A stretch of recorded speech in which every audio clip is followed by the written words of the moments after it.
Horror science fiction জনরার TV series ফ্রমের প্রথম সিজনে আপনাদের ব্যাপক সাড়া এবং আগ্রহের কারণে সিজন 2 নিয়ে আবারও হাজির হলাম।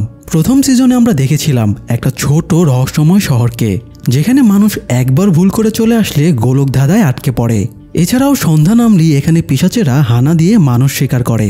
কয়েকজন মানুষ নিজেদের বুদ্ধি এবং সামর্থ্য দিয়ে এই ভয়ানক শহর থেকে বের হওয়ার রাস্তা খোঁজার উদ্যোগ নেয়, কিন্তু শেষ পর্যন্ত তারা সবাই ব্যর্থ হয়। আসুন আমরা দেখে আসি এই সিজনে তারা এই ভয়ানক শহর এবং পিশাচদের হাত থেকে রক্ষা পায় কিনা। কলোনি হাউসের বাল্বগুলো ব্লাস্ট হতে শুরু করার পরে সবার মাঝে হুলস্থুল পড়ে যায়। এরই মধ্যে আবার একটা মেয়ে কাচের আঘাতে আহত হয়। ক্রিস্টি দ্রুত তাকে চিকিৎসা দেওয়া শুরু করে। বাইরে বৃষ্টিতে রেডিও সিস্টেম নষ্ট হয়ে যাচ্ছিল, তাই জেট সেগুলো দ্রুত তুলে নিচ্ছিল। তখন সে খেয়াল করে ডাইনার রেস্তোরাঁর সামনে একটা বাস এসে থেমেছে। জেট দ্রুত ভেতরে গিয়ে সেটা ডোনাকে জানায়। ডোনা কথাটা শুনেই এই বিপদের মাঝে আরও বেশি বিচলিত হয়ে পড়ে, কারণ সে বুঝে গিয়েছে এই বাসটিও বাকিদের মতোই এখানে গোলকধাঁধায় পথ হারিয়ে চলে এসেছে।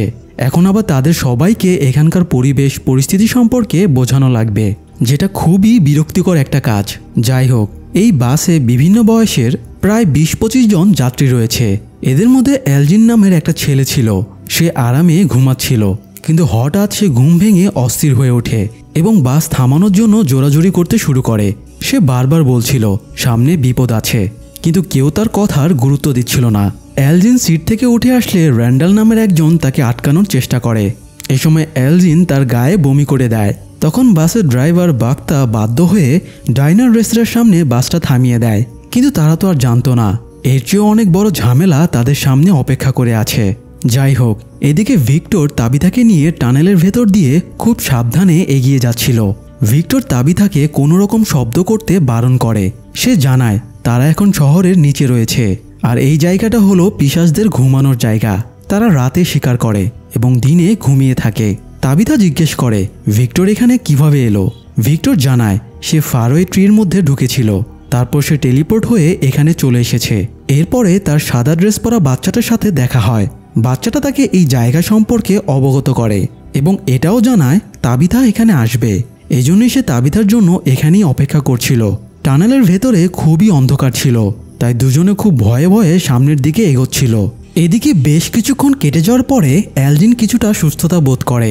এই বাসে একজন নার্সও ছিল, যার নাম মারি। মারি এলজিনের খোঁজখবর নিচ্ছিল সে ঠিক আছে কিনা। এলজিন জানায় সে এখন ঠিক আছে। এরই মধ্যে সেখানে দৌড়ে জুলি চলে আসে।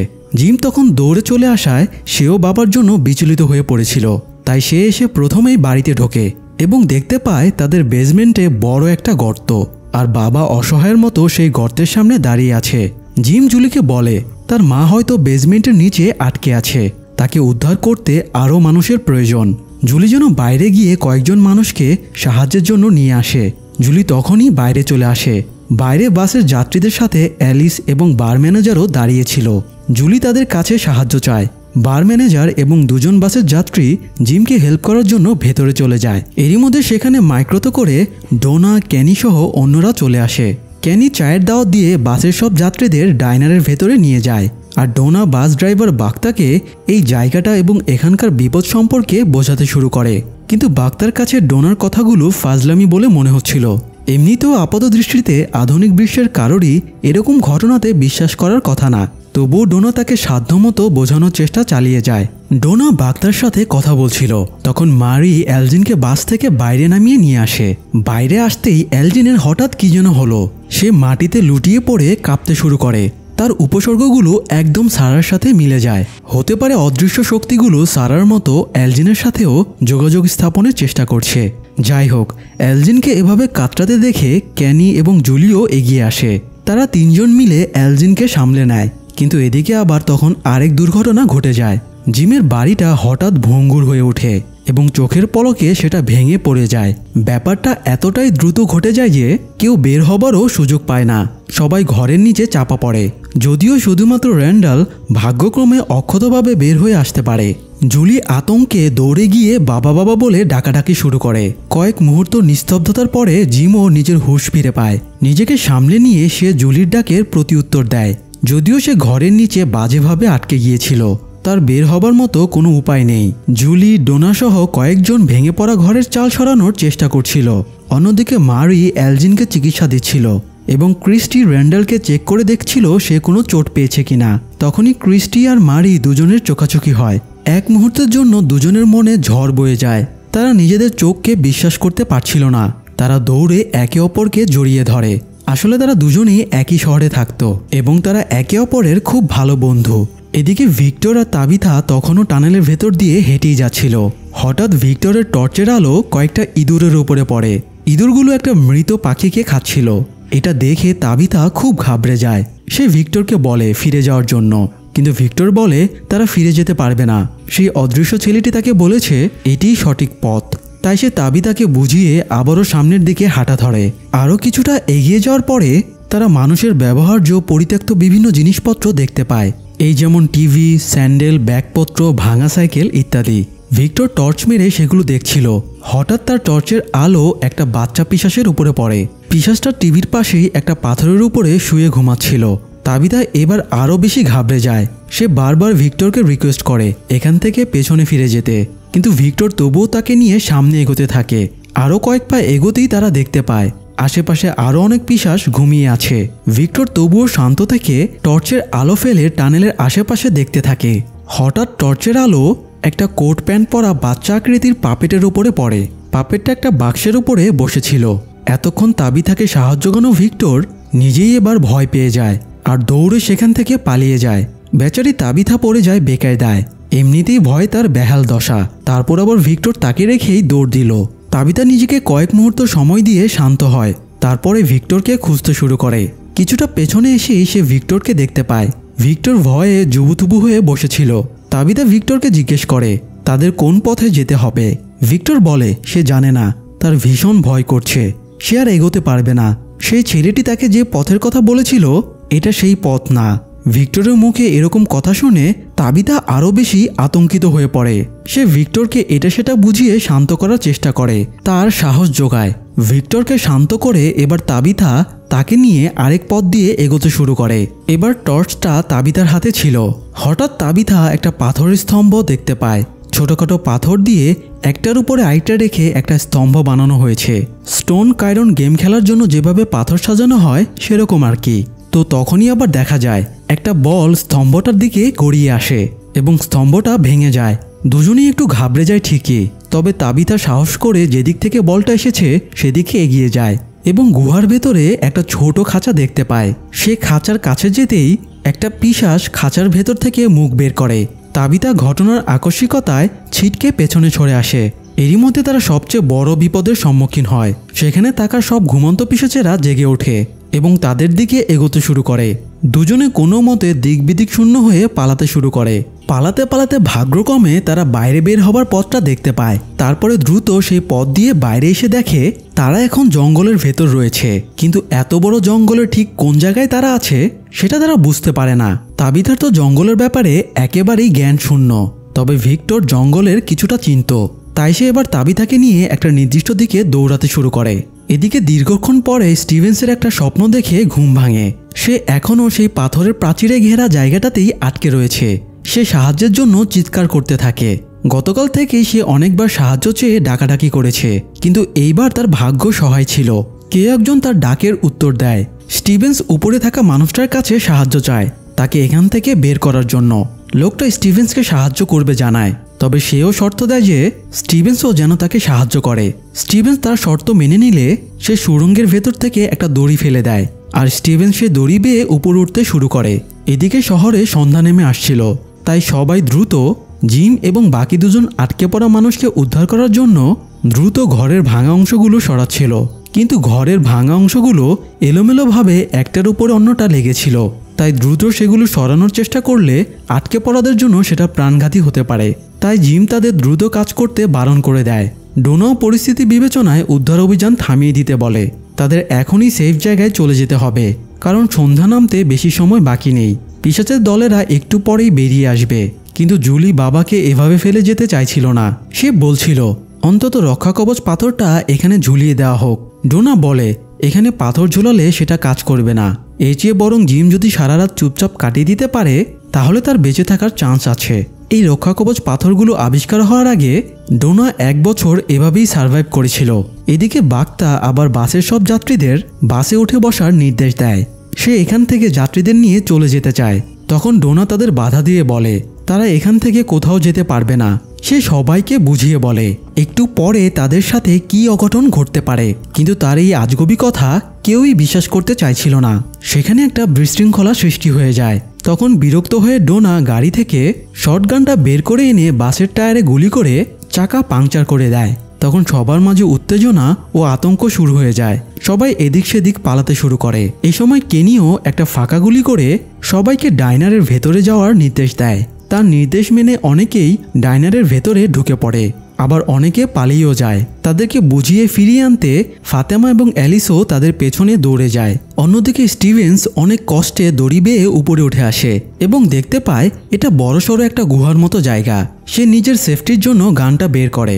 তখন সে একজন জীর্ণশীর্ণ রোগালোককে শেকল দিয়ে বাঁধা অবস্থায় দেখতে পায়। এই লোকটা তাকে উপরে উঠতে আসতে সাহায্য করেছে। ভাবতেই স্টিভেন্স অবাক হয়ে যায়। লোকটা শান্ত হয়ে স্টিভেন্সকে বলে তোমার হাতে ওটা গান নাকি? তাহলে তো কাজটা আরও সহজ হলো। আমি চাই তুমি আমাকে গানটা দিয়ে গুলি করে মেরে ফেলো, আর আমি এই সাহায্যটুকুই চাই। লোকটার কথা শুনে স্টিভেন্স হতভম্ব হয়ে দাঁড়িয়ে থাকে। স্টিভেন্স লোকটার নাম জিজ্ঞেস করলে সে বলে তার নাম মার্টিন। সে কত বছর ধরে এখানে বন্দি আছে তার কোনো হিসাব নেই। মার্টিন স্টিভেন্সকে জিজ্ঞেস করে সে এখানে কিভাবে এলো। স্টিভেন্স জানায় সে একটা গাছের ভেতরে ঢুকেছিল, তারপরে এখানে চলে এসেছে। এটা শুনে মার্টিন বলে এই গাছটা বিভিন্ন মানুষকে বিভিন্ন জায়গায় টেলিপোর্ট করে দেয়। কখনো মানুষ আটকে পড়ে, কখনো বা ফাঁদে পড়ে, কখনো বা ভালো জায়গায় চলে যায়। মার্টিন বারবার স্টিভেন্সকে বলছিল এখান থেকে চলে যেতে, না হলে তারা চলে আসবে এবং সে বিপদে পড়বে। কিন্তু স্টিভেন্স একজন বিপদগ্রস্ত মানুষকে ফেলে যেতে চাইছিল না। সে মার্টিনকে মুক্ত করার উপায় খুঁজছিল। এদিকে ভিক্টর তাবিথাকে নিয়ে জঙ্গলের ভেতর থেকে বেরিয়ে আসে। রাস্তার পাশে একটা কন্টেনার কার দাঁড় করানো ছিল। ভিক্টর তাবিথাকে নিয়ে কন্টেনারের ভেতরে ঢুকে পড়ে। সেখানে খাবারের সরঞ্জাম থেকে শুরু করে বসবাসের সব রকম উপকরণ ছিল। তাই তাবিথা অবাক হয়ে জিজ্ঞেস করে এখানে কে থাকে, এগুলো কার জিনিসপত্র? ভিক্টর বলে এগুলো তার জিনিসপত্র, এখানে সে মাঝে মধ্যেই আসতো। তাছাড়া এখানে মৃত্যুর আগ পর্যন্ত তার মাও থাকতো। যাই হোক, এদিকে ভাঙা ঘরের নিচে জিম, বার ম্যানেজার এবং বাসের একজন যাত্রী তখনও আটকা পড়েছিল। জিম আর বার ম্যানেজার টুকটাক কথা বলছিল। এরই মধ্যে বাসের যাত্রীটা জেগে ওঠে এবং ছটফট করতে শুরু করে যে সে শ্বাস নিতে পারছে না। আর কিছুক্ষণ পরে সে রক্তবমি করতে শুরু করে এবং সে মারা যায়। সেই মুহূর্তে আবার তারা সবচেয়ে ভয়ানক মুহূর্তের সম্মুখীন হয়। একটা পিশাচ হঠাৎ সেখানে চলে আসে এবং বার ম্যানেজারের ওপরে ঝাঁপিয়ে পড়ে। যদিও একদম চুপ করে থাকায় জিমকে পিশাচেরা ডিটেক্ট করতে পারে না, তাই সে বেঁচে যায়।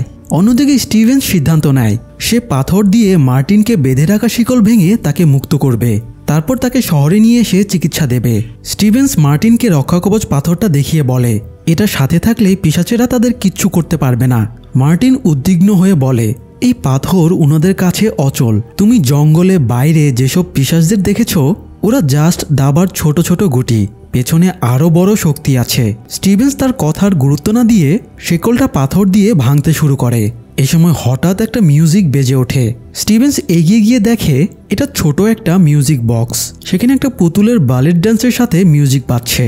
তবে আশ্চর্যের ব্যাপার হলো পুতুলের একটা পা কাটা। পেছন থেকে মার্টিন বলে ওঠে তাদের হাতে সময় কম, এই মিউজিকটা বন্ধ হবার আগেই স্টিভেন্সকে এখান থেকে পালিয়ে যেতে হবে।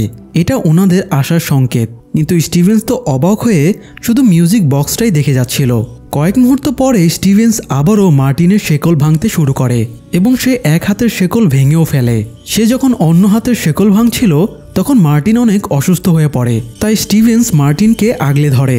তবে সে খেয়াল করে মার্টিনের হাতের ভেতরে মানে চামড়ার নিচে পোকার মতো কিছু পরজীবী টাইপের কিছু চলাফেরা করছে। সেই মুহূর্তে হঠাৎ মার্টিন তার খোলা হাতটা দিয়ে স্টিভেন্সের হাতের বাহুতে আছড়ে দেয় এবং সেখানে চেপে ধরে বলে আজ থেকে আমার রক্তই তোমার রক্ত। স্টিভেন্স নিজেকে বাঁচাতে মার্টিনকে ঝাটকা মারে আর তখনই মার্টিন মারা যায়। স্টিভেন্সের খুব অস্বস্তি বোধ হচ্ছিল, তাই সে এখান থেকে বের হবার জন্য একটা মশাল হাতে তুলে নিয়ে কিছুটা এগোতেই দেখে সে গুহার বাইরে চলে এসেছে। এই সময় হঠাৎ সে কুকুরের ডাক শুনতে পায়। একটা কুকুর দৌড়ে তার কাছে আসে এবং তাকে ইশারা দেয় কুকুরটার পেছনে যাওয়ার জন্য। এই কুকুরটা স্টিভেন্সকে হেল্প করতে চায়। এর পূর্বেও এই কুকুরটা তাকে একবার হেল্প করেছিল। স্টিভেন সেই রক্ষাকবচ পাথরটা এই কুকুরটার সহায়তায় খুঁজে পেয়েছিল।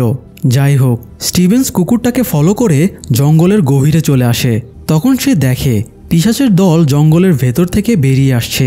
সে দ্রুত মশালটা নিভিয়ে দিয়ে একটা গাছের পেছনে লুকিয়ে পড়ে এবং এই যাত্রায় প্রাণে বেঁচে যায়। এরপরে সে দৌড়াতে দৌড়াতে বাইরে চলে আসে এবং সে কন্টেইনারটা দেখতে পায়, যেটার ভেতরে ভিক্টর এবং তাবিথা লুকিয়ে আছে। স্টিভেন্স তো সেটা জানতো না। সে বাইরে থেকে কন্টেইনারের শাটার খুলে ফেলতেই একে অপরকে দেখে তিনজনই বিস্মিত হয়ে যায়। বিস্ময় কাটিয়ে স্টিভেন্স দ্রুত কন্টেইনারে উঠে আসে। তখন তার পেছনে এলজিন দৌড়ে আসে। যদিও তখনও তারা এলজিনকে চিনত না, তারা তাকে পিশাচ ভেবেছিল, কিন্তু কাছে আসার পরে বুঝতে পারে সে মানুষ আর তার পেছনে পিশাচেরা তাড়া করছে। তাই এলজিনকেও তারা কন্টেনারে তুলে নেয়, শাটার নামিয়ে দিয়ে পাথরটা ঝুলিয়ে দেয়। স্টিভেন্স গান পয়েন্ট করে এলজিনকে তার পরিচয় এবং সে কোথায় থেকে এসেছে জিজ্ঞেস করে। তখন এলজিন জানায় শহরে নতুন একটা বাস ঢুকে পড়েছে আর সে ওই বাসেরই একজন যাত্রী। এদিকে ডাইনারে লুকিয়ে থাকা সবাই অপেক্ষা করছিল কখন সকাল হবে। তবে জুলি সকাল হবার জন্য একটু বেশি অস্থির হয়েছিল, কারণ তার বাবা ঘরের নিচে চাপা পড়ে আছে। সারা রাত ধরে তারা বাইরের মানুষের আর্তনাদ আর পিশাচদের হুঙ্কার শুনেছে। অবশেষে এক দীর্ঘরাত্রি শেষে সূর্য জেগে ওঠে। জুলি দৌড়ে বেরিয়ে ঘরের কাছে চলে যায় এবং পাগলের মতো বাবাকে ডাকতে শুরু করে। কয়েকবার ডাকের পর ভেতর থেকে জিমও উত্তর দেয়। তখন জুলি একটু স্বস্তির নিঃশ্বাস ফেলে যে তার বাবা বেঁচে আছে। ডাইনার থেকে বাকিরাও বেরিয়ে আসে। তারা রাস্তায় ক্ষতবিক্ষত লাশ দেখে এক নতুন এবং ভয়ানক অভিজ্ঞতার সম্মুখীন হয়। গতকাল থেকে এখানকার গল্প শুনে সেটাকে আজগুবি মনে করে বাক্তা বাসের ভেতরে উঠে দেখে রক্তের ছড়াছড়ি। সে একটু এগিয়ে গিয়ে দেখে এক বৃদ্ধ দম্পতির ছিন্নভিন্ন লাশ পড়ে আছে, যারা এখানে লুকিয়েছিল, কিন্তু তাদের শেষ রক্ষা হয়নি। বাক্তায় দৃশ্য দেখে আতঙ্কে চিৎকার করতে শুরু করে। অন্যদিকে স্টিভেন্স, ভিক্টর, তাবিথা কন্টেনার থেকে বেরিয়ে আসে। তখন তাবিথা এলজিনের কাছে জানতে পারে গতকাল ডাইনারের সামনে একটা বাড়ি ভেঙে পড়েছে। এটা শুনে তাবিথা বিচলিত হয়ে দৌড়াতে শুরু করে, কারণ সে বুঝতে পেরেছে এটা তারই বাড়ি। স্টিভেন্স তাকে আটকাতে যাচ্ছিল, কিন্তু তখন সে একটা অদ্ভুত জিনিস খেয়াল করে। তার হাতেও ঠিক মার্টিনের মতোই চামড়ার নিচে পোকার মতো জিনিসগুলো চলাফেরা করে বেড়াচ্ছে। এক মুহূর্তেই আবার সেগুলো মিলিয়ে যায়। স্টিভেন্স বুঝতে পারে মার্টিনের রক্ত এখন সত্যিই সে বয়ে বেড়াচ্ছে। যাই হোক, এরপরে তারা শহরের দিকে রওনা দেয়। তাবিথা শহরে এসে দেখে জিমকে উদ্ধার করা হয়েছে এবং সে হাসপাতালে ভর্তি। ক্রিস্টি তাকে চিকিৎসা দিচ্ছে। আপাতত জিম বেশ সুস্থ আছে। জিমের সাথে কথাবার্তা শেষ করে তাবিথা ছেলে মেয়েকে নিয়ে ডাইনারে নাস্তা করতে যায়। তাদের ঘরবাড়ি, পোশাক আশাক সব নষ্ট হয়ে গিয়েছিল, তাই তাবিথা অনেক ইতস্তত করে মিসেস লিউয়ের কাছে গিয়ে তার বেহাল দশার কথা জানায়। মিসেস লিউ বলে তাদের যতদিন না থাকার ব্যবস্থা হচ্ছে ততদিন তারা ওনার বাড়িতেই থাকতে পারবে এবং উনি তাদের পোশাকেরও ব্যবস্থা করে দেবেন। এদিকে স্টিভেন্স ফ্রেশ হয়ে অ্যালিসের সাথে দেখা করে এবং কথাবার্তা শেষ করে বাইরে এসে দেখে বাসের যাত্রীরা নিজেদের জিনিসপত্র গোছাচ্ছে। গত রাতের ঘটনায় তাদের শিক্ষা হয়ে গেছে। তারা এখন কলোনি হাউসে থাকতে প্রস্তুত। কিন্তু ঘাটতারা র্যান্ডালের সাথে ডোনার বাগবিতণ্ডা শুরু হয়ে যায়। এখানকার নিয়ম অনুযায়ী সিভিলিয়ান কেউ গান, বন্দুক রাখতে পারবে না, কিন্তু র্যান্ডাল জেদ ধরে সে তার পার্সোনাল রাইফেলটা সাথেই রাখবে। তাদের তর্কাতর্কি দেখে স্টিভেন্স এগিয়ে আসে এবং রুলসের ব্যাপারে জানায়। তবুও র্যান্ডাল মানতে না চাইলে স্টিভেন্স বলে তুমি যদি রাইফেল রাখতে চাও তাহলে এখানে থাকতে পারবে না। তুমি জঙ্গলে চলে যাও, সেখানে স্বাধীনভাবে বাঁচতে পারবে, কিন্তু যখন রাত নামবে তখন বুঝতে পারবে ঠেলার নাম বাবাজি। এটা শুনে র্যান্ডালের আর কিছু করার ছিল না, তাই বাধ্য হয়ে সে রাইফেলটা তাকে দিয়ে দেয়। এদিকে অ্যালিস জঙ্গলে ফুল তুলছিল ফাতেমাকে দেওয়ার জন্য।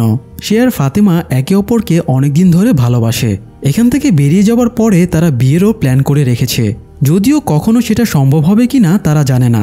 যাই হোক, পাশেই কেনি ছোট ছোট জন্তু ধরার ফাঁদগুলো পেতে রাখছিল, কিন্তু সে একটা ফাঁদের রড খুঁজে পাচ্ছিল না। সে অ্যালিসকে রডটা খুঁজতে হেল্প করতে বলে। এ সময় হঠাৎ একটা গান বেজে ওঠে। তারা সাউন্ড ফলো করে এগিয়ে গিয়ে দেখে একটা মেয়ে গাছের সাথে হেলান দিয়ে বসে আছে। কেনি যে রডটা খুঁজছিল সেই রডটা মেয়েটির মাথার ভেতরে ঢুকানো। পিশাচেরা রডটা মাথার ভেতর দিয়ে গাছের সাথে পেরেকের মতো ঢুকিয়ে রেখেছে, আর ওই গানটা মেয়েটির মোবাইলে বাজছিল। কেনি ভাবে মেয়েটি মরে গেছে, কিন্তু হঠাৎ মেয়েটি শব্দ করে চোখ মেলে তাকায়। এতে দুজনেই ভয় পেয়ে ছিটকে পড়ে। কেনি দ্রুত ক্রিস্টিকে ডেকে আনতে যায়। এদিকে ভিক্টর কলোনি হাউসে ফিরে নিজের রুমে ঢুকেই তার মাথা খারাপ হয়ে যায়। তার ঘর পুরো এলোমেলো ছিল। সে চেঁচামেচি শুরু করে। তখন একটা মেয়ে এগিয়ে এসে বলে গতদিনে জেড এবং ইথান এই ঘরে এসেছিল। এটা শুনে রাগে গজগজ করতে করতে ভিক্টর জেডের বাড়িতে চলে যায় এবং দেখে জেড তার বাড়ি থেকে নিয়ে আসা ভায়োলিনটা বাজাচ্ছে। ভিক্টর জোরে জোরে দরজা ধাক্কাতে শুরু করে। জেড দরজা খুলে ভিক্টরকে দেখেই হতবাক হয়ে যায়। সে ধরে নিয়েছিল ভিক্টর মারা গিয়েছে। ভিক্টর ভায়োলিনটা কেড়ে নেয় এবং সাবধান করে দেয় সে যেন আর কখনো তার ঘরে না ঢোকে। ভিক্টর চলে যাচ্ছিল, তখন পেছনে জেড দৌড়ে এসে তাকে ডায়েরিটা দেখায়। জেড বলে সে বারবার ভিশনে একটা সিম্বল দেখছে, আর সেই সিম্বলটা এই ডায়েরিতে অনেক বছর আগে কেউ এঁকে রেখেছে। ভিক্টর এই ব্যাপারে নিশ্চয়ই কিছু জানে, কিন্তু ভিক্টর তার কথার জবাব না দিয়ে বলে জেড যেন এসব ব্যাপার থেকে দূরে থাকে। অন্যদিকে মাথায় রড ঢোকা মেয়েটি তখনও কথা বলতে পারছিল। সে অ্যালিসের সাথে টুকটাক কথা বলা শুরু করে। মেয়েটির নাম কেলি। সে গতরাতে তার বয়ফ্রেন্ড ব্রায়ানের সাথে বারে লুকিয়েছিল, কিন্তু হঠাৎ কারা যেন তাদের বাইরে থেকে ডাকতে শুরু করে। ব্রায়ান দরজা খুলে দেওয়ার পরে সেই পিশাচগুলো তাদের বাইরে টেনে নিয়ে যায় আর এই অবস্থা করে। যাই হোক, ততক্ষণে কেনি ক্রিস্টিকে নিয়ে চলে আসে। ক্রিস্টি কেলির অবস্থা দেখে অ্যালিস এবং কেনিকে সাইডে নিয়ে গিয়ে বলে কেলির অবস্থা খুব ক্রিটিক্যাল। সে যে এখনো বেঁচে আছে এটাই মিরাকল। এখন যদি তার রডটা বের করা হয় সে সাথে সাথেই মারা যাবে, আবার রডটা যদি বের নাও করা হয় তবুও সে মরে যাবে। তবে ক্রিস্টির সাজেশন হলো রডটা বের করে ফেলা। এদের তিনজনকে আড়ালে কথা বলতে দেখে কেলি বুঝে যায় তার হাতে আর বেশি সময় নেই। সে ক্রিস্টিকে জেকে জিজ্ঞেস করে আমি কি মরে যাচ্ছি? ক্রিস্টি তাকে সত্যিটা জানিয়ে দেয়। কেলি বলে সে ফোনে তার মায়ের সাথে একবার কথা বলতে চায়। ক্রিস্টি বলে এখানে নেটওয়ার্ক কাজ করে না। কেলির যদি মাকে কিছু বলার থাকে তবে সে যেন সেটা ক্রিস্টিকে বলে। ক্রিস্টি সেটা কাগজে লিখে রাখবে। কেলি তখন কেঁদে ফেলে আর বলে মাকে বলে দিও আমি ওনাকে ভালোবাসি। কেলি মায়ের সম্পর্কে কথা বলছিল। হঠাৎ সে অদৃশ্য কিছু দেখতে পেয়ে ভয়ে চিৎকার করতে শুরু করে। এই সময় স্টিভেন্স কাছাকাছি ছিল। সে চিৎকার শুনে এখানে এসে দেখে এই অবস্থা। সে সবাইকে শহরে ফিরে যেতে বলে কারণ সন্ধ্যা নেমে এসেছে, কিন্তু ডাক্তার হওয়ায় দায়িত্ববোধের কারণে ক্রিস্টি জেদ ধরে সে কেলিকে এভাবে রেখে যাবে না। তখন স্টিভেন্স বাধ্য হয়ে কেলির কাছে এগিয়ে যায়। তারপর সে শক্ত হাতে টেনে রডটা কেলির মাথা থেকে বের করে আনে, আর রডটা বের হতেই কেলি মারা যায়। তার মৃত্যুতে উপস্থিত সবাই খুব কষ্ট পায়। ক্রিস্টি তো বাড়ি ফিরে মারিকে ধরে হাউমাউ করে কাঁদতে শুরু করে। অ্যালিস সোজা গিয়ে ফাতেমার সাথে দেখা করে। তার মন ভীষণ খারাপ ছিল। সে ফাতেমাকে বলে চলো আমরা বিয়ে করে ফেলি। ফাতেমাও অ্যালিসের প্রস্তাবে রাজি হয়ে যায়। এদিকে ইথান বারান্দায় বসে খেলছিল। তাবিথা বেরিয়ে এসে তার কাছে বসে। ইথান ছোটখাটো কাঠ দিয়ে একটা স্তম্ভ বানাচ্ছিল। এটা ঠিক একই রকম স্তম্ভ যেটা তাবিথা পিশাচদের টানেলের মধ্যে দেখেছিল। এই সময় তাবিথা আরও ভয়ানক কিছু দেখতে পায়। সে দেখে সামনেই কিছুটা দূরে দুটো বাচ্চা মেয়ে পিশাচ দাঁড়িয়ে আছে। তাদের দেখে তাবিথা এতটাই ভয় পায় যে সে ইথানকে নিয়ে দ্রুত ঘরের ভেতরে ঢুকে পড়ে। অন্যদিকে কেনি চার্চে গিয়ে ফাদারের মঠে কিছু একটা খুঁজছিল। তখন সে বেসমেন্টে একটা খটাস করে শব্দ শুনতে পায়। কেনি একটা হারিকেন নিয়ে নিচে নেমে দেখে সেখানে সারা দাঁড়িয়ে আছে। অর্থাৎ গতদিন ফারওয়ে ট্রির ভেতরে ঢোকার পরে গাছটা সারাকে টেলিপোর্ট করে এখানেই পাঠিয়ে দিয়েছে। কেনি তখনই বাইরে গিয়ে স্টিভেন্সকে ডেকে আনে। স্টিভেন্স ও সারাকে দেখে ভীষণ অবাক হয়ে যায়। স্টিভেন্স কেনিকে বলে সে যেন বাইরে চলে যায়। সারার সাথে সে পার্সোনালি কিছু কথা বলতে চায়। কেনি বাইরে চলে গেলে সে সারাকে জিজ্ঞেস করে সে এখানে কিভাবে এলো। সারা জানায় গত রাতে সে সাদা ড্রেস পরা একটা ছেলেকে দেখেছিল যে তাকে একটা গাছের ভেতরে ঢুকতে বলেছিল। তাই সারা স্টিভেন্সকে গাছের ভেতরে ঢোকানোর পরে সেও গাছের ভেতরে ঢুকেছিল, আর তারপরই সে নিজেকে এখানে আবিষ্কার করে। তারপর থেকে সে এখানেই লুকিয়ে আছে। স্টিভেন্স সারাকে সাবধান করে দিয়ে বলে তার এখানে থাকাটা খুব রিস্কি। তার ব্যাপারে যদি বাইরের লোকেরা জেনে যায় তাহলে তাকে প্রোটেক্ট করা মুশকিল হয়ে যাবে। বিশেষ করে কেনি যদি জেনে যায় সারার জন্যই তার বাবাকে পিশাচদের হাতে শিকার হতে হয়েছিল তাহলে তো অনর্থ হয়ে যাবে। স্টিভেন্স সারাকে সেখানেই রেখে বাইরে বেরিয়ে কেনিকে সামলানোর চেষ্টা করে। সারা মৃত্যুদণ্ডপ্রাপ্ত আসামি হয়েও কিভাবে এখনও বেঁচে আছে। স্টিভেন্স তাকে বোঝানোর চেষ্টা করে সারা নিজে থেকে অন্যায়গুলো করেনি, কোনো একটা অপশক্তি তাকে দিয়ে এগুলো করিয়েছে। একটা অদৃশ্য শক্তি তার সাথে যোগাযোগ করে। সে কারো আওয়াজ শুনতে পায়, তাই তারা সারার মাধ্যমে সেই শক্তির সাথে যোগাযোগ করে এখান থেকে বের হবার উপায় খুঁজবে। এই জন্যই সারাকে বাঁচিয়ে রাখা হয়েছে। এমনকি ফাদার রুদ্রখাত্রীও সারার ব্যাপারে জানতেন। উনিই সারাকে বেসমেন্টে জায়গা দিয়েছিলেন। এটা শুনে কেনি অবাক হয়ে যায়। তবে সে সারাকে বাঁচিয়ে রাখার পক্ষে ছিল না। সে সারাকে ফ্রাঙ্কের মতোই বক্সে ঢুকিয়ে শাস্তি দেওয়ার জন্য বলছিল, কিন্তু স্টিভেন্স সারাকে বাঁচিয়ে রাখতে চাইছিল। এই নিয়ে দুজনের মধ্যে বাকবিতণ্ডাও হয়ে যায়। এ সময় স্টিভেন্স বেশ অসুস্থ ফিল করে। সে চার্চের বাইরে এসে দাঁড়ায়। তখন সে চামড়ার নিচে সেই পোকার মতো জিনিসগুলো আবারও দেখতে পায় এবং আরও বেশি অসুস্থ হয়ে পড়ে। তখন স্টিভেন্সকে হাসপাতালে নেওয়া হয়। ক্রিস্টি তাকে অবজারভেশন করে তেমন কোনো সমস্যা খুঁজে পায় না। স্টিভেন্স বলে জঙ্গলে সে বিষাক্ত মাকড়সার কামড় খেয়েছিল, হয়তো সেই কারণেই তার শরীর দুর্বল লাগছে। সে জামা খুলে ক্রিস্টিকে কামড়ের জায়গাগুলো দেখায়। এই সময় ক্রিস্টি স্টিভেন্সের বাহুর কাটা দাগটা খেয়াল করে। স্টিভেন্স তাকে মিথ্যা করে বলে ওখানে গাছের ডালে আছড়ে গিয়েছে। এছাড়া ক্রিস্টি স্টিভেন্সের শরীরে আর কোনো সমস্যা দেখে না। তাই সে ভাবে হয়তো অতিরিক্ত স্ট্রেসের কারণেই স্টিভেন্স শরীরে বল পাচ্ছে না।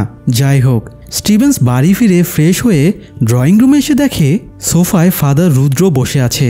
স্টিভেন্স বুঝতে পারে এটা রিয়েল না, কারণ একজন মৃত মানুষ তার সামনে বসে আছে, এটা অসম্ভব। তবুও ফাদারকে দেখে তার রিয়েল ফিল হচ্ছিল।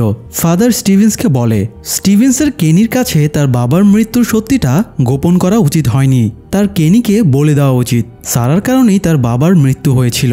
স্টিভেন্স ফাদারের কথায় কেনিকে সত্যিটা বলার সিদ্ধান্ত নেয়, কিন্তু তার আগে সারা নিজেই কেনিকে সব সত্যি বলে দেয়। কেনি সারাকে খাবার দিতে গিয়েছিল, তখন সারা নিজে থেকেই কেনির কাছে স্বীকার করে সেই রাতে সেই হাসপাতালের দরজা খুলে চলে গিয়েছিল, যার কারণে পিশাচেরা কেনির বাবাকে মেরে ফেলেছিল। এটা শুনে কেনির দুনিয়া কেমন ওলটপালট হয়ে যায়। এদিকে র্যান্ডালের কলোনি হাউসের লোকদের সাথে মিশ খাচ্ছিল না। সে ডন কেয়ার মুড নিয়ে চলছিল, এমনকি সে একজনকে ব্যাগ ধরার কারণে ঘুষিও মেরে দেয়। এজন্য ডোনা সিদ্ধান্ত নেয় সে র্যান্ডালকে কলোনি হাউসে থাকতে দেবে না। সে র্যান্ডালকে জোরপূর্বক বের করে এনে বাসের ভেতরে নিয়ে আসে। তারপর বলে র্যান্ডালকে এখন থেকে এই বাসের ভেতরেই থাকতে হবে। যখন রাত হবে তখন সে বুঝতে পারবে ঠেলা কাকে বলে। ডোনা বাসের সামনে একটা রক্ষাকবচ পাথরও ঝুলিয়ে দেয় যাতে র্যান্ডাল নিরাপদে থাকতে পারে। তারপর সে বাসের দরজা বন্ধ করে দিয়ে চলে যায়।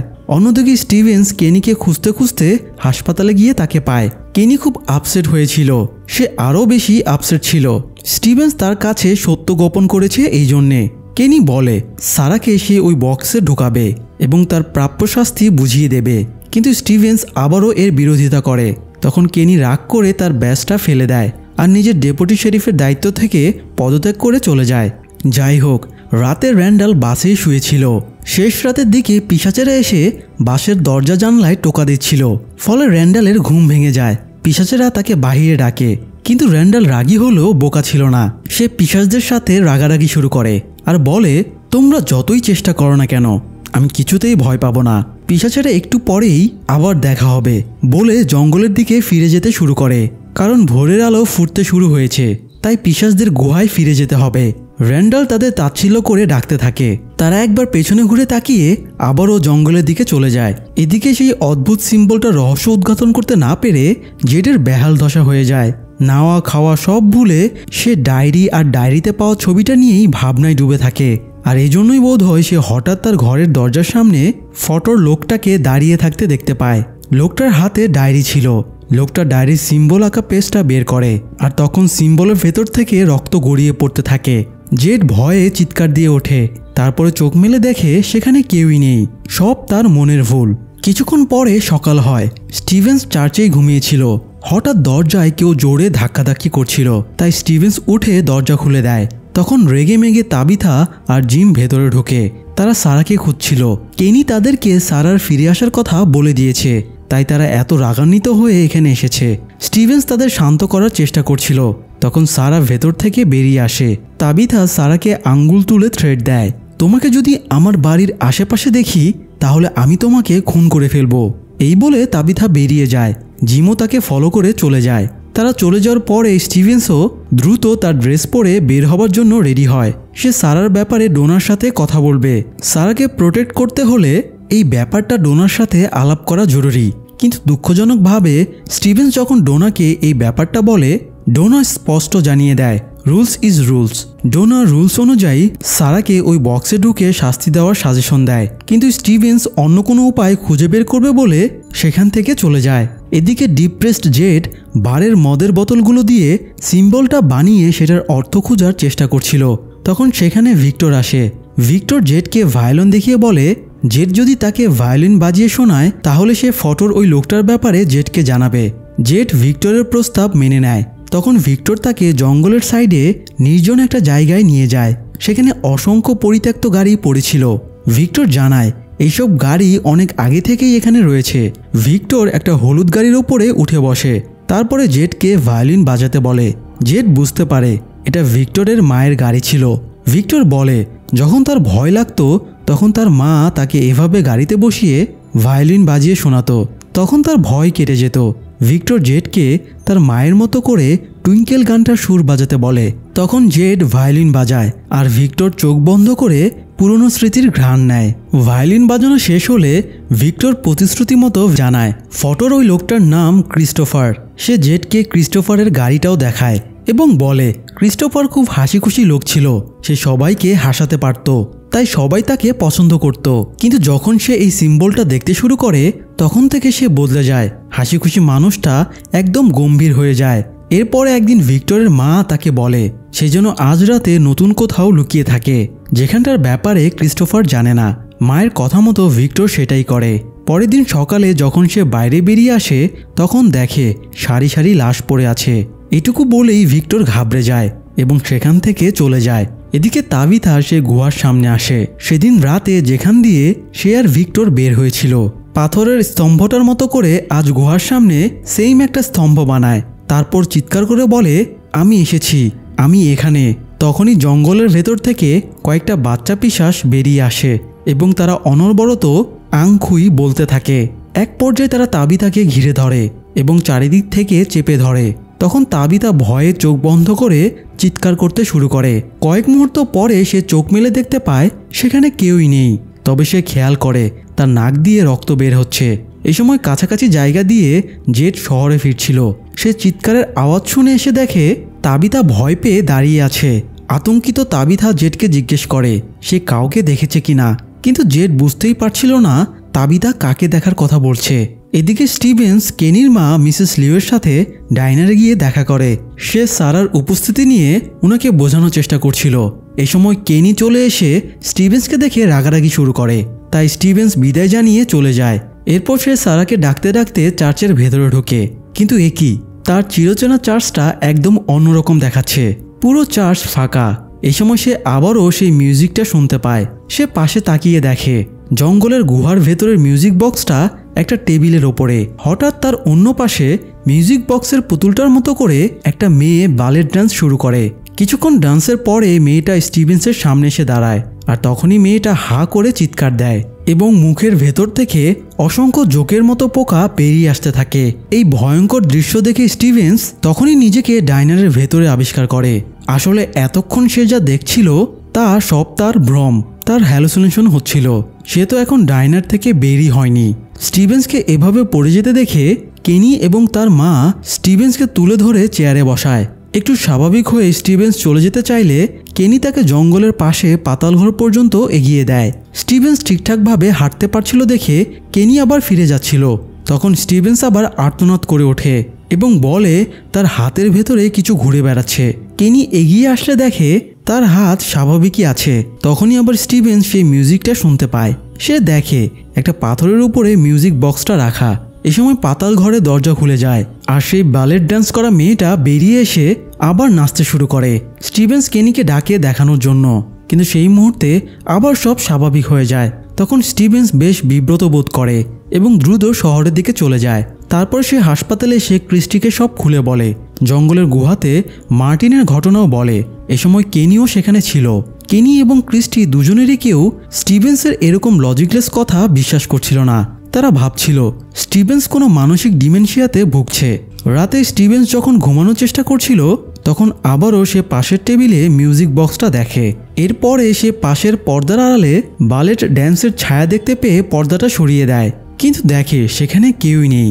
এই সময় পেছন থেকে সে মেয়েটা তাকে চেপে ধরে, তারপরে বিছানায় ফেলে দিয়ে গলা চেপে হত্যা করার চেষ্টা করে। স্টিভেন্স অনেক কষ্টে নিজেকে ছাড়িয়ে নেয়। তখনই আবার কেবিনে মারি ঢুকছিল। স্টিভেন্স আতঙ্কে তার দিকে গান পয়েন্ট করে, যদিও পরক্ষণে বুঝতে পারে মারি আসলেই মানুষ। তখন গান রেখে সরি টরি বলে পরিস্থিতি সামাল দেয়। এদিকে কলোনি হাউসে রান্নার ব্যবস্থা হচ্ছিল। তখন একজন লোক এলজিনের সাথে ঝামেলা পাকিয়ে দেয়। সে এলজিনকে মিথ্যা অপবাদ দেয় এবং নতুন আসা লোকগুলোকে তাড়িয়ে দেবার চেষ্টা করে, কারণ তাদের খাবারের সংকট হয়ে যাচ্ছিল। তখন অ্যালিস গিয়ে লোকটাকে আটকানোর চেষ্টা করে। লোকটার হাতে তরকারি কাটার ছুরি ছিল। অসাবধানতাবশত ছুরিটা অ্যালিসের বুকে ঢুকে যায়। অ্যালিসের প্রচুর রক্তক্ষরণ হচ্ছিল। ফাতিমা একটা বালিশ ক্ষতস্থানে চেপে ধরে, কিন্তু রক্তক্ষরণ থামছিলই না। তখন সে একটা কঠিন সিদ্ধান্ত নেয়। সে এই রাতের বেলাতেও পিশাচদের মোকাবেলা করে অ্যালিসকে হাসপাতালে নিয়ে যাবে বলে ঠিক করে। এ সময় এলজিন তাকে হেল্প করে। কলোনি হাউসের 50 গজ দূরেই একটা গাড়ি দাঁড় করা ছিল। এলজিন ছুটে বেরিয়ে গিয়ে সেই গাড়িতে বসে। তারপরে ফাতিমা অ্যালিসকে ধরে গাড়িতে এনে বসায়।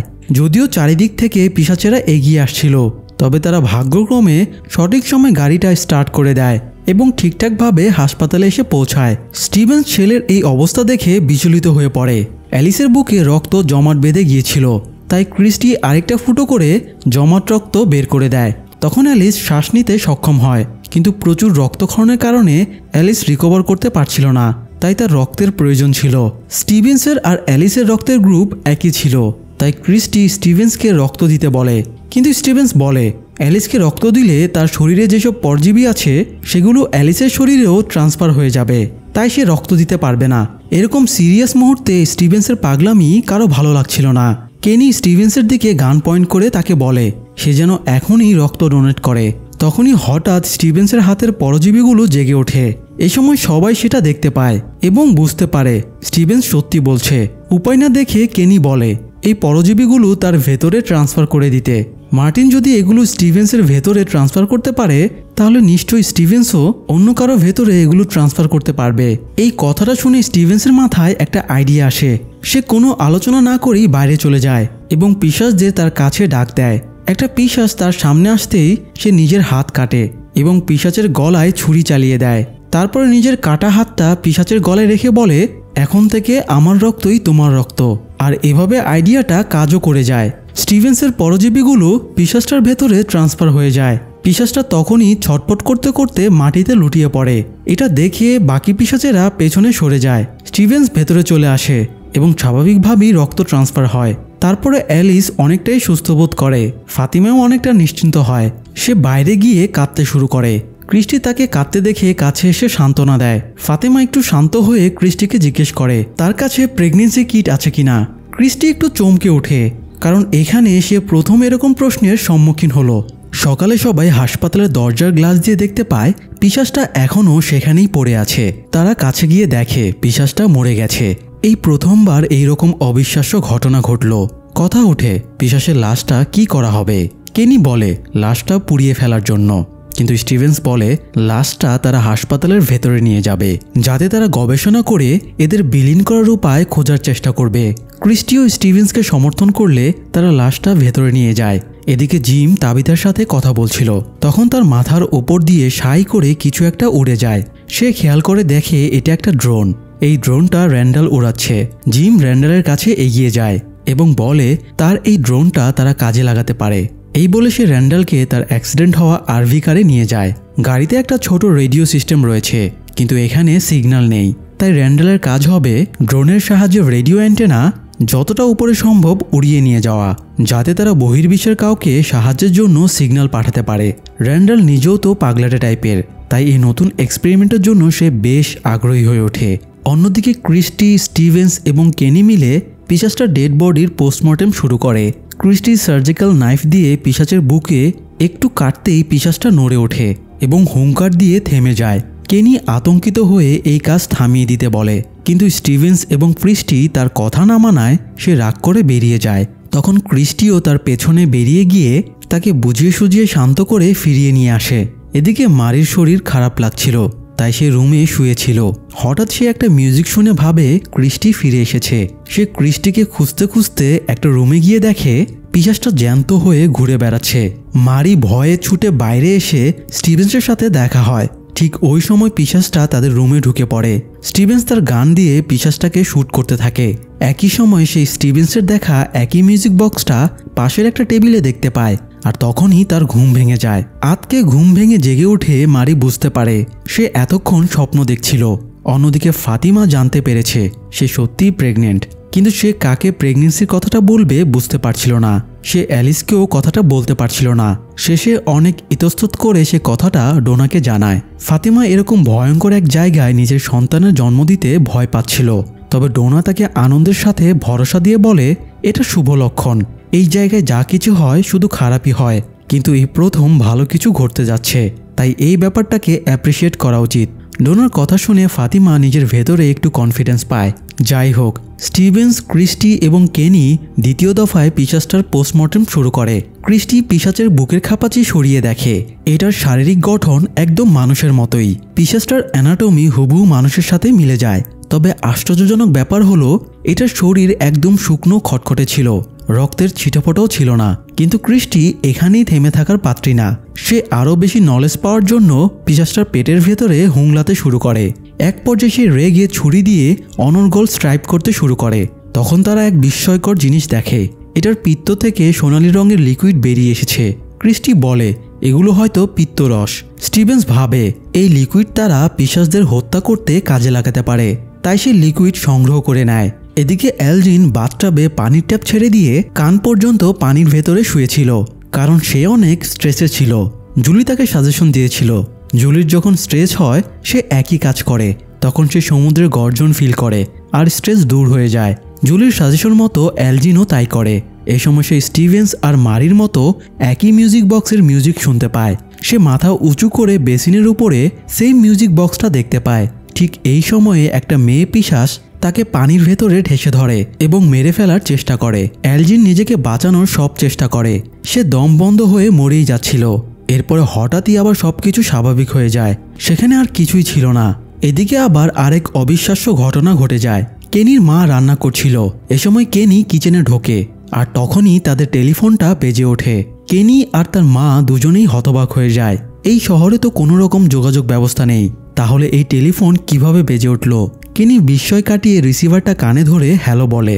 তখনই একটা রিনরিনে কণ্ঠ বলে ওঠে ওরা টাচ করেছে, ওরা ভেঙেছে, ওরা চুরি করেছে, এখানে কেউ মুক্ত না, তারা এখানে আসবে এবং ওদের তিনজনকে নিয়ে যাবে। যদি রুখতে চাও তাহলে মেলোডি বন্ধ করো। কেনি তার কথার অর্থ বুঝতে পারছিল না। সে জিজ্ঞেস করে আপনি কে, কিন্তু তখনও লোকটা একই কথা বলে যাচ্ছিল, তাই কেনি রিসিভারটা নামিয়ে রাখে। এ সময় কেনি আর তার মা রান্নার পাতিলে কিছু সেদ্ধ হবার শব্দ শুনতে পেয়ে এগিয়ে যায়। তারা দেখে রান্নার পাতিলে অনেকগুলো ঘুরঘুর পোকা রান্না হচ্ছে। তখনই কেনি চুলার পাশে একটা মিউজিক বক্স দেখতে পায়, যেটা থেকে মিউজিক ভেসে আসছিল। সেই মুহূর্তে একটা পোকা এসে কেনির হাতে বসে আর চিৎকার দিয়ে তার ঘুম ভেঙে যায় এবং দেখে তার মা পাশে বসে আছে। কেনি বুঝতে পারে সে এতক্ষণ স্বপ্ন দেখছিল, কিন্তু আশ্চর্যজনকভাবে স্বপ্নে তার হাতে যেখানে পোকা বসেছিল সেখানে একটা কালশিটে দাগ হয়ে গেছে। এদিকে জিম আর র্যান্ডাল ড্রোনে বেঁধে অ্যান্টেনাটা উপরে তোলার চেষ্টা করছিল, কিন্তু ড্রোনটা বেশি হালকা হওয়ায় সেটার বেশি উপরে উঠতে পারে না, তাই তাদের এই প্রচেষ্টা ব্যর্থ হয়ে যায়। এই সময় র্যান্ডাল সন্দেহবশত জিমকে জিজ্ঞেস করে এই শহরের নিয়মগুলো কারা বানিয়েছে। জিম র্যান্ডালকে স্টিভেন্স, ফাদার রুদ্রখাত্রী এবং ডোনার নাম বলে। যেহেতু ফাদার মারা গিয়েছে তাই র্যান্ডাল তাকে চিনত না। সে জিমকে জিজ্ঞেস করে সে ফাদারকে কিংবা এই শহরে কাউকে সচোখে মরতে দেখেছে কিনা। জিম বলে সে কাউকে সরাসরি পিশাচদের হাতে মরতে দেখেনি, তবে সারাকে তার আপন ভাই নাথানকে খুন করতে দেখেছে। তখন র্যান্ডাল বলে এসব মানুষের আইওয়াশ, এখানে কোনো পিশাচ বা মনস্টার নেই, কিছু মানুষ পিশাচের রূপ ধরে এগুলো করে বেড়াচ্ছে। আর সারাকেও হয়তো ওরাই জোরপূর্বক তার ভাইকে খুন করিয়েছে, যাতে সবার এই পিশাচের গল্পটা সত্যি মনে হয়। র্যান্ডালের প্রথম সন্দেহ স্টিভেন্স, ফাদার আর ডোনার উপরই যায়। সে তো এটাও বিশ্বাস করে না যে ফাদার মরে গেছে, তার ধারণা উনি এখনও বেঁচে আছেন। জিমের কাছে র্যান্ডালের ধারণা পুরোপুরি অর্থবহ মনে না হলেও একেবারে লজিকলেসও মনে হয় না। তারা দুজনে সিদ্ধান্ত নেয় আজ রাতে তারা আরভি গাড়িতে কাটাবে, যাতে সচক্ষে পিশাচদের পর্যবেক্ষণ করতে পারে। এদিকে ভিক্টর আজ ইথানকে তার ছোটবেলার একটা জ্যাকেট গিফট করেছে। ইথানও জ্যাকেটটা পেয়ে খুশি হয়েছে। ইথান আর জুলি ভিক্টরকে ডাইনারে খেতে নিয়ে যায়। এ সময় ইথান জ্যাকেটের পকেটে একটা খেলনা খুঁজে পায়। খেলনাটা হাতে নিয়েই ভিক্টর ইমোশনাল হয়ে পড়ে। এই খেলনাটা তার মা তাকে দিয়েছিল। ইমোশন কাটতে না কাটতেই সেখানে তাবিথা আর জেড চলে আসে। জেড তাবিথাকে ডায়েরির সিম্বলটা দেখিয়েছিল। এটা দেখে তাবিথা বলেছে সে আর ভিক্টরও সেই দিন টানেলের ভেতরে এই সিম্বলটা দেখেছিল। এটা শোনার পরে জেডের মাথা আরও খারাপ হয়ে যায়। ভিক্টর সব জেনে বুঝেও তাকে সিম্বলের ব্যাপারে বলছে না, এই জন্য জেড রেগেছিল। সে ডাইনারে ঢুকে ভিক্টরের সাথে খারাপ বিহেভ করতে শুরু করে। ভিক্টর তাকে এড়িয়ে বাইরে চলে গেলে সেও পেছনে গিয়ে আবারও বাজে বিহেভ করে। ভিক্টর এবারও জেডকে অ্যাভয়েড করে চলে যায়। ঘরে ফিরে ভিক্টর খেলনাটা হাতে নিয়ে সেই দিনটার স্মৃতিচারণ করছিল। এক সন্ধ্যায় মা তাকে খেলনাটা দিয়ে বলেছিল, যা কিছুই ঘটে যাক, কাল সকালের আগে যেন ভিক্টর বাইরে বের না হয়। এই বলে মা গুহার দরজা বন্ধ করে দিয়ে চলে গিয়েছিল। সেই রাতের পরে ভিক্টরের মা আর কখনো ফিরে আসেনি। এসব মনে করে ভিক্টরের মন খারাপ হয়ে যায়। তখন সেখানে তাবিথা আসে। তাবিথা তাকে জিজ্ঞেস করে সে জেডের প্রশ্নের উত্তর দিচ্ছে না কেন। ভিক্টর বলে, এই সিম্বলটা অশুভ। যেই এটার অর্থ খুঁজতে গিয়েছে সে আর কখনো ফিরে আসেনি, তার সাথে খারাপ কিছু হয়েছে। ভিক্টর তাবিথাকে একটা জায়গায় নিয়ে যেতে চায় যেখানে সে ছোটবেলার অনেক চিত্র এঁকে রেখেছে। সেই সব চিত্রের ভেতরে হয়তো এই সিম্বলের ব্যাখ্যা পাওয়া যেতে পারে। এদিকে স্টিভেন্স কেনির কাছে গিয়ে বলে সে এলজিনের কাছে গিয়েছিল। এলজিন নাকি একটা অদ্ভুত স্বপ্ন দেখেছে। তো এলজিনকে সে পিশাচদের বডি থেকে পাওয়া লিকুইডের কথা বলেছিল। এলজিন তাকে একটা বুদ্ধি দিয়েছে, তারা বুলেটের সাথে এই লিকুইড মাখাবে, তারপর পিশাচদের উপরে শুট করে দেখবে তারা মরছে কিনা। এই ব্যাপারে ক্রিস্টির সাথে বিস্তারিত আলোচনার জন্য তারা হাসপাতালে যায়। সেখানে গিয়ে দেখে মারি খুব ঘাবড়ে আছে। ক্রিস্টি তাকে সামলানোর চেষ্টা করছে। মারি জানায় সে নিচে থেকে অদ্ভুত কোনো আওয়াজ পাচ্ছে। এটা শুনে স্টিভেন্স আর কেনি নিচের লাশ কাটা ঘরে যায় যেখানে পিশাচটাকে রাখা হয়েছে। লাশটা কাপড় দিয়ে ঢেকে রাখা হয়েছিল। তারা খেয়াল করে কাপড়ের নিচে কিছু নড়াচড়া করছে। স্টিভেন্স এগিয়ে গিয়ে কাপড়টা তুলতেই একসাথে অনেকগুলো ঘুরঘুর পোকা উড়ে চলে যায়। কেনি পোকাগুলো দেখে বলে আজ সকালে স্বপ্নে সে ঠিক একই পোকা দেখেছিল। সে নিজের হাতের কালশিটে দাগটাও দেখায় যেটা স্বপ্ন দেখার পরে হয়েছিল। সবাই ব্যাপারটা নিয়ে কনফিউজড হয়ে যায়। এ সময় সেখানে ডোনা চলে আসে। ডোনা এসেই বুঝে যায় এখানে উল্টোপাল্টা কিছু চলছে। স্টিভেন্স ডোনার কাছে পিশাচ শিকারের কথা বললে ডোনা রেগে যায়, কারণ আজ সকালে তাদের দেখা হয়েছিল, অথচ স্টিভেন্স তাকে এই ব্যাপারে কিছুই জানায়নি। যাই হোক, ডোনা সাজেশন দেয় লাশটা পুড়িয়ে ফেলার জন্য। তাই সবার উপস্থিতিতে স্টিভেন্স লাশটা পোড়ানোর জন্য নিয়ে যাচ্ছিল। আড়াল থেকে র্যান্ডাল এই দৃশ্যটা দেখার পরে স্টিভেন্স এবং ডোনার উপরে তার সন্দেহ আরও বেড়ে যায়। এরপরে তার লাশটা দূরে নিয়ে গিয়ে পুড়িয়ে ফেলে।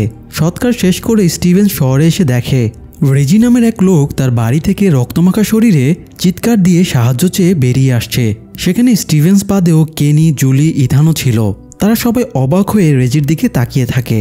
এদিকে ভিক্টর তাবিথাকে পরিত্যক্ত গাড়ির কাছে নিয়ে যায়। সে একটা গাড়ির ডিকি খুলে তাবিথাকে অনেকগুলো চিত্র দেখায় এবং সেগুলোর বর্ণনা দেয়। সেগুলোর ভেতরে ভিক্টরের বোন অ্যালোইসির চিত্রও ছিল। ভিক্টর চিত্রটা দেখে কাঁদতে শুরু করে। তার মা যেদিন গায়েব হয়ে যায় তার বোনও সেদিন থেকে গায়েব, কারণ অ্যালোইসিও মায়ের পেছনে পেছনে বাইরে বেরিয়ে গিয়েছিল। তাবিথা ভিক্টরকে সান্ত্বনা দেওয়ার চেষ্টা করে। ভিক্টর কিছুটা শান্ত হলে তাবিথা তাকে একটা টাওয়ারের চিত্র দেখিয়ে জিজ্ঞেস করে এটা কিসের চিত্র। ভিক্টর বলে এটার ব্যাপারে তার বোন তাকে বলেছিল তাদের মা নাকি সেই রাতে বাচ্চাদের বাঁচাতে এই টাওয়ারে গিয়েছিল। আপাতত ভিক্টর এইটুকুই জানে। এই তথ্যটা তাবিথাকে বেশ ভাবিয়ে তোলে। অন্যদিকে র্যান্ডাল ডোনার কাছে যায় এবং তাকে সরি বলে। তারপরে ভালো বিহেভ করে সে ডোনার সব নির্দেশ মেনে চলার প্রতিশ্রুতি দেয়। এরপরে ডোনাকে ভুজুং বাজুং বুঝিয়ে জঙ্গলে নিয়ে গিয়ে একটা গাছের সাথে বেঁধে রাখে। প্রায় সন্ধ্যা লেগে এসেছিল, তাই জিম র্যান্ডালকে খোঁজ করতে গিয়ে ডোনার খোঁজ পায়। জিম র্যান্ডালকে জিজ্ঞেস করে এসব সে কি করছে। র্যান্ডাল হেসে বলে এটা নতুন প্ল্যান। রেজির বাড়িতে কি সমস্যা হয়েছে দেখতে স্টিভেন্স এবং কেনি ভেতরে যায় এবং রেজির ক্ষতবিক্ষত স্ত্রীর লাশ বিছানায় পড়ে থাকতে দেখে। রেজি জানায় তার স্ত্রী রেস্ট নিচ্ছিল, তখন সে একটু নিচে গিয়েছিল। এরপর চিৎকার শুনে উপরে এসে দেখে তার স্ত্রী অদ্ভুত কিসব বলছে। এরপরে তার পেট এবং মুখ দিয়ে অদৃশ্য কিছু একটা ব্লাস্ট করে বের হয়ে যায়। স্টিভেন্স রেজিকে জিজ্ঞেস করে মৃত্যুর পূর্বে তার স্ত্রী কি বলেছিল। তখন রেজি জানায় সে বলেছিল ওরা টাচ করেছে, ওরা ভেঙেছে, ওরা চুরি করেছে, এখানে কেউ মুক্ত না, তারা এখানে আসবে এবং ওদের তিনজনকে নিয়ে যাবে। যদি রুখতে চাও তাহলে মেলোডি বন্ধ করো। এটা শুনে কেনি হকচকিয়ে যায়, কারণ স্বপ্নে টেলিফোনের লোকটা তাকে এটাই বলেছিল। স্টিভেন্স রেজিকে আর কিছু জিজ্ঞেস না করে বাইরে বেরিয়ে আসে। তারপর সবাইকে কলোনি হাউসে পাঠিয়ে দেয় এবং সাবধান করে দেয় আজকের রাতে সবাই যেন সজাগ থাকে। আজকের রাতটা কারোর জন্য সেফ না, কারণ আজ দিনের বেলাতেও এরকম নৃশংস ঘটনা ঘটেছে যা আগে কখনো ঘটেনি। জুলি সব শুনে স্টিভেন্সকে জানিয়ে দেয় তার বাবা আজকে আরভি কারে রাত কাটাতে গিয়েছে। এটা শুনে স্টিভেন্স দ্রুত জঙ্গলের দিকে যাওয়া শুরু করে। এদিকে ডোনাকে কিডন্যাপ করার প্ল্যানটা জিমের পছন্দ হয় না। এটা নিয়ে তার সাথে র্যান্ডালের ঝামেলা শুরু হয়ে যায়। জিম ডোনাকে খুলে দিতে গেলে র্যান্ডাল তাকে ধাক্কা দিয়ে ফেলে দেয় এবং ছুরি বের করে। সেই মুহূর্তে স্টিভেন্স চলে আসে এবং ব্ল্যাঙ্ক ফায়ার করে এরপরে জিমকে বলে ডোনাকে খুলে দিতে। তাদের হাতে সন্ধ্যা লাগতে আর 5 মিনিট বাকি ছিল, তাই স্টিভেন্স দ্রুত গাড়ি স্টার্ট করে কলোনিতে যাওয়ার নির্দেশ দেয়। কিন্তু র্যান্ডাল তা না করে চাবিটা বের করে জঙ্গলে ফেলে দেয়। তাই বাধ্য হয়ে স্টিভেন্স রাতটা আরভি কারে কাটানোর সিদ্ধান্ত নেয়। সে সবাইকে নিয়ে গাড়িতে ঢুকে গাড়ির দরজায় রক্ষাকবচ পাথরটা ঝুলিয়ে দেয়। তবুও র্যান্ডালের পাগলামি কমছিল না। সে এইসব কিছুকে ফাজলামি বলে মনে করছিল। তাই স্টিভেন্স তার হাতে হ্যান্ডকাপ পরিয়ে তাকে বসিয়ে দেয়। এদিকে কলোনি হাউসে বেশ উত্তেজনা সৃষ্টি হয়ে যায়। স্টিভেন্স অর্ডার দিয়ে গেছে আজ রাতে কেউ ঘুমাতে পারবে না। এটা নিয়ে সবাই অনেক বিচলিত। এই সময় তাবিথা আর জেড ভিক্টরের ফটোগুলো নিয়ে অ্যানালাইসিস করছিল। তাবিথা টাওয়ারের ফটোটা জেডকে দেখিয়ে বলে, ভিক্টরের মা এখানে বাচ্চাদের রেস্কিউ করতে গিয়ে আর ফিরে আসেনি। তার মানে এটাই বাড়ি ফেরার একমাত্র রাস্তা। সে এখানে আসার পর থেকে কয়েকবার সিঁড়ি বেয়ে এরকম টাওয়ারে ওঠার স্বপ্ন দেখেছে। সে ভেবেছিল স্বপ্নের বাচ্চাগুলো তাকে ভয় দেখানোর চেষ্টা করছে, কিন্তু এটাও তো হতে পারে ওরা তার কাছে সাহায্য চাইছে। অন্যদিকে একই সময় স্টিভেন্স কয়েকটা বুলেটে পিশাচের পেট থেকে পাওয়া লিকুইড লাগিয়ে সেগুলো গানে লোড করে। এরই মধ্যে জঙ্গলের ভেতর থেকে পিশাচেরা বেরিয়ে আসতে শুরু করে। ডোনা র্যান্ডালকে দেখিয়ে বলে, পিশাচদের শিকার করতে এই হারামিটাকেই পাঠানো হোক। খুব বড় বড় কথা বলছিল, এবার ঠেলা বুঝবে। স্টিভেন্স ও ডোনার কথা মেনে নেয় আর র্যান্ডালের হাতকলা খুলে দিয়ে তাকে গানটা ধরিয়ে দেয়। কিন্তু তখন একটা অদ্ভুত কাণ্ড ঘটে। পিশাচেরা কিছু দূর আসার পরে সবাই একটা পর্যায়ে থেমে যায়। কেউ আর এক পাও নড়ছিল না। ঠিক তখনই সেই মিউজিকটা আবারও বেজে ওঠে। তারা সবাই এবার মিউজিকটা শুনতে পায়। তারা খেয়াল করে জিমের পরিত্যক্ত রেডিও সিস্টেমে মিউজিকটা বাজছে। স্টিভেন্স খুব বিচলিত হয়ে পড়ে এবং বলে, যখনই এই মিউজিকটা বাজে তখনই কোনো অঘটন ঘটে, তাই এখনই তাদের এখান থেকে বের হয়ে যেতে হবে। এরই মধ্যে গাড়ির ভেতরের লাইটগুলো আপ ডাউন করতে শুরু হয় আর গাড়ির নিচে শব্দ হতে শুরু হয়। এবার র্যান্ডালও বেশ ভয় পেয়ে যায়। সে একটা জানালা ভেঙে বাইরে ঝাঁপ দিয়ে জঙ্গলের ভেতরে দৌড় দেয়। স্টিভেন্সও আরেকটা জানালা ভেঙে সবাইকে বের করে নিয়ে আরেকটা গাড়িতে চেপে বসে। যাওয়ার আগে সে কয়েকটা পিশাচকে গুলিও করে যায়, কিন্তু তাদের কিছুই হয় না। আর র্যান্ডাল তখনও জঙ্গলের ভেতরে দৌড়াচ্ছিল। তখন এক ঝাঁক ঘুরঘুর পোকা তাকে অ্যাটাক করে এবং মুখের ভেতরে ঢুকে যায়। স্টিভেন্স ডোনা আর জিমকে নিয়ে কলোনি হাউসে পৌঁছে। তখন মারি এবং ক্রিস্টির চিৎকার শুনে সে উপরে চলে যায়। মারি হঠাৎ দেখতে পায় ঘুরঘুর পোকার ঝাঁক তাকে অ্যাটাক করেছে। এই জন্য সে ছটপট শুরু করেছে। যদিও ক্রিস্টি সেগুলো দেখতে পাচ্ছিল না। সে মারিকে শান্ত করার চেষ্টা করছিল।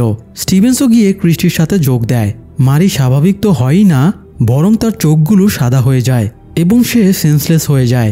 বাইরে বেরিয়ে আসার পরে এলজিন সবাইকে নতুন কথা শোনায়। এখানে যেদিন তাদের বাস চলে এসেছিল সেদিন সে স্বপ্ন দেখেছিল। সে একটা সাদা ড্রেস পরা ছেলেকে দেখেছিল। সে রিপিটেডলি বলছিল, ওরা টাচ করেছে, ওরা ভেঙেছে, ওরা চুরি করেছে, এখানে কেউ মুক্ত না। তারা এখানে আসবে এবং ওদের 3 জনকে নিয়ে যাবে। যদি রুখতে চাও তাহলে মেলোডি বন্ধ করো। এটা শুনে বাক্তা বলে, এটা তো নার্সারির একটা ছড়া। তার দাদি তাকে এই ছড়াটা শোনাতো। এটা শুনে স্টিভেন্স আরও অবাক হয়ে যায়। এরই মধ্যে আবার জুলিরও মারির মতো একই রকম উপসর্গ দেখা দেয় আর সে মেঝেতে গড়াগড়ি করে ছটফট করতে থাকে। সকালে স্টিভেন্স জুলিদের বাড়িতে গিয়ে জুলির ব্যাপারে জানতে পারে।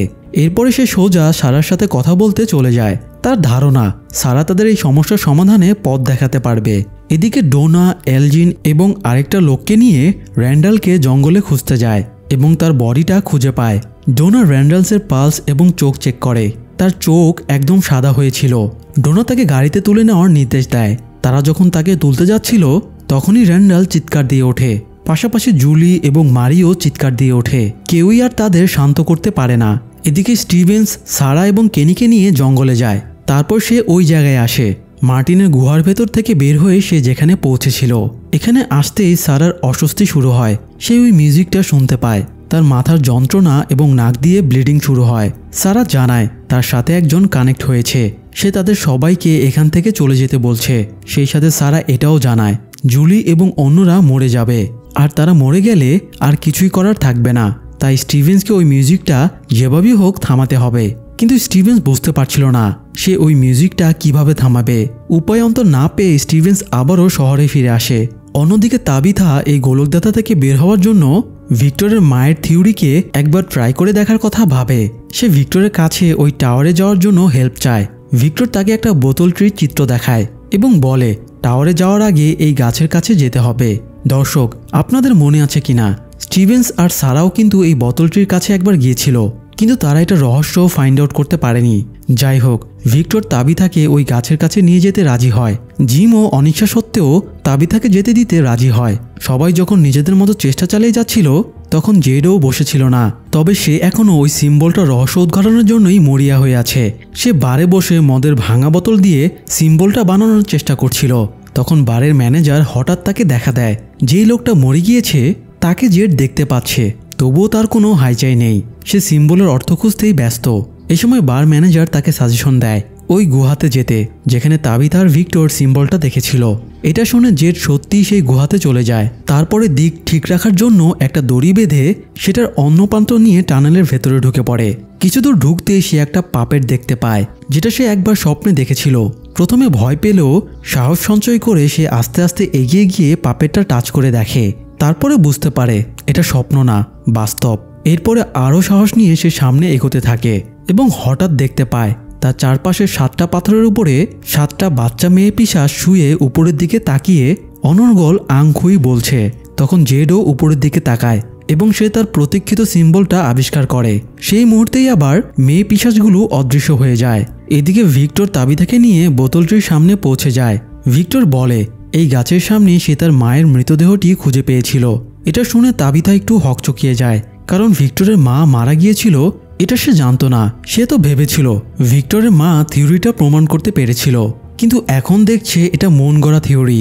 তবুও ভিক্টর তাকে ভরসা দিয়ে বলে এটা একটা ফারওয়ে ট্রি, তবে এটা স্পেশাল ধরনের। তার মায়ের ধারণা এই গাছের কোটরে ঢুকলে সেটা মানুষকে টাওয়ারে নিয়ে যায়। তাবিথা এই গাছের ভেতরে যাবে বলে সিদ্ধান্ত নেয়। ভিক্টর তাকে কিছু খাবার দেয় যাতে খিদে লাগলে খেতে পারে। তাবিথা ভিক্টরকে বিদায় জানিয়ে গাছের কোটরে ঢুকে পড়ে এবং একদম সেই ওয়াচ টাওয়ারের সামনে এসে হাজির হয়। তারপর সে ওয়াচ টাওয়ারের দরজার দিকে এগোতে থাকে। চারিদিকে যখন আতঙ্ক আর ভয়ে সবার নাজেহাল অবস্থা, তখন অ্যালিস আর ফাতিমা একটা সাংঘাতিক সিদ্ধান্ত নেয়। তারা আজই বিয়ে করবে বলে ঠিক করে। ডোনা তাদের বিয়ের ব্যবস্থা করে দেয়। স্টিভেন্সও তাদের দুজনকে আশীর্বাদ করে। তারপরে সেও বেরিয়ে পড়ে। স্টিভেন্স আবারও মার্টিনের গুহায় যাওয়ার সিদ্ধান্ত নেয়, তাই সে একটা মশাল নিয়ে গুহার উদ্দেশ্যে বের হচ্ছিল। তখন হঠাৎ রেজি বন্দুক নিয়ে স্টিভেন্সকে টার্গেট করে দাঁড়ায়। স্ত্রীর মৃত্যুর শোকে রেজি ফ্রাস্ট্রেটেড হয়ে পড়েছিল, তাই স্ত্রীর মৃত্যুর জন্য স্টিভেন্সকেই দায়ী করছিল, কারণ সেই তাদের প্রোটেকশন দিতে পারেনি। রেজি স্টিভেন্সকে শ্যুট করে দেয়। স্টিভেন্সের হাতে গুলি লাগে। তখন ডিফেন্সের জন্য স্টিভেন্সও রেজির ওপরে গুলি চালায় এবং রেজি মারা যায়। এরপর স্টিভেন্স টলতে টলতে সেই পরিত্যক্ত জায়গায় এসে পৌঁছায়, যেখান থেকে একটু আগে সে সারা এবং কেনিকে নিয়ে ঘুরে গেছে। স্টিভেন্স তার মশালটা জ্বালাতেই সে সরাসরি সেই গুহাতে পৌঁছে যায়। তখন সে মিউজিকটা শুনতে পায় এবং মিউজিক বক্সটাও দেখতে পায়। এই সময় সে আরও একটা আওয়াজ শুনে পাশের গুহায় গিয়ে দেখে সেখানে একদম মার্টিনের মতো করে র্যান্ডাল, মারি এবং জুলি বাঁধা অবস্থায় আছে। বলা চলে কোনো এক অদৃশ্য শক্তি তাদের আত্মাকে এভাবে বেঁধে রেখেছে, কারণ বাস্তব দুনিয়ায় তারা তখনও এক্সিস্ট করছিল। যাই হোক, স্টিভেন্স বুঝতে পারে তাদের বাঁচাতে হলে মেলোডি বন্ধ করতে হবে, অর্থাৎ এই মিউজিকটাকে চিরতরে বন্ধ করে দিতে হবে। তাই সে মিউজিক বক্সটা ভাঙার উদ্যোগ নেয়, কিন্তু তখনই তার স্ত্রী আবি তাকে দেখা দেয়। আবি মিউজিক বক্সটা ভাঙতে নিষেধ করে এবং বলে সে যদি বক্সটা ভাঙে তাহলে সবাই চিৎকার আর্তনাদ করতে করতে মারা যাবে। আবি কথাটা শেষ করতে জুলি সহ বাকিরা চিৎকার করতে শুরু করে, এমনকি তারা শহরের রিয়েলিটিতেও চিৎকার করে ওঠে। আর সেই চিৎকারের তীব্রতা এতটাই বেশি ছিল যে কানের তালা ফেটে যাওয়ার উপক্রম হয়। আবি কথার ছলে স্টিভেন্সকে ম্যানিপুলেট করতে থাকে। স্টিভেন্স কিছুটা তার বশে চলে আসলেও পরক্ষণেই সে আবারও নিজের হুঁশে চলে আসে এবং বুঝতে পারে আবি তার ভ্রম। সে মশাল দিয়ে মিউজিক বক্সের উপরে বাড়ি দেয়, তারপরে কয়েকটা লাথি দিয়ে বক্সটা ঘুরিয়ে দেয়, ফলে মিউজিকটাও থেমে যায়। আবার জুলি, র্যান্ডাল এবং মারিও স্বাভাবিক হয়ে যায়, অর্থাৎ স্টিভেন্স তাদের বাঁচিয়ে নিতে পেরেছে। জুলি সুস্থ হয়ে প্রথমেই জিমকে জিজ্ঞেস করে, বাবা, মা কোথায়? তাবিতা অবশ্য তখনও ওয়াচ টাওয়ারের সিঁড়ি বেয়ে উপরে উঠছিল।